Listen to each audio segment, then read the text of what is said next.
પૈસાથી મોટા નહીં આવો ને તો ચાલશે, પણ હંમેશા દિલથી મોટા રહેવું બહુ જરૂરી છે. આ વાત ઉપર એક વાર્તા કહું છું. એક શેઠ ને શેઠાણીને ત્યાં દીકરીના લગ્ન આવતા હતા. તો એમને કપડાની દુકાનમાં બધાના કપડાં લેવા ગયા. બધાના કપડાં ભારે ભારે માને પસંદ કર્યા અને છેલ્લે શેઠાણી એવું કીધું કે જે પહેરામણીમાં ઓઢામણીમાં સાડી આપી હોય ને સસ્તી, એ મને થોડી બતાવો. એ દુકાનદારને નવાઈ લાગી, એને પૂછ્યું કે કેમ સસ્તી? તો કે મારે ત્યાં કામવાળી બેન એક કામ કરે છે, એના માટે મારે સાડી લેવી છે, તો મને સસ્તી સાડી બતાવો. એ લોકો સસ્તી સાડી પસંદ કરીને ઘરે પહોંચ્યા અને જે બેન હતા કામવાળા બેન, એ બેનનો પગાર મહિનાનો 1000 રૂપિયા હતો. તો એ બેન દુકાને ગયા અને દુકાને જઈને એવું કીધું કે શેઠ, તમારે દુકાનમાં જે ભારેમાં ભારે સાડી હોય એ મને બતાવો.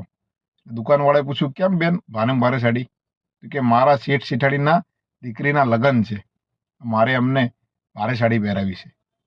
હવે તમે વિચારો, જે મામૂલી કામ કરે છે કચરા પોતું અને 1000 રૂપિયા પગાર છે, એ ભારેમાં ભારે સાડી એમને શેઠની દીકરી માટે લઈ જાય છે. અને જેને ત્યાં કરોડો રૂપિયાની આવક છે, એ એમને ત્યાં નાનામાં નાનો વ્યક્તિ કામ કરે છે, એના માટે આવ સસ્તી સાડી લઈ જાય છે. એટલે આ મોટું થવાતું નથી. હંમેશા દિલથી મોટું રહેવું જોઈએ, તો ભગવાન પણ આપણી સામે જરૂર જોવે છે અને ભગવાન આપણી પીઢીએ ક્યારેય દુઃખ આવવા દેતો નથી. વિડીયો સારો લાગ્યો હોય લાઈક ફોલો શેર જરૂર કરો. જય માતાજી, જય ભારત.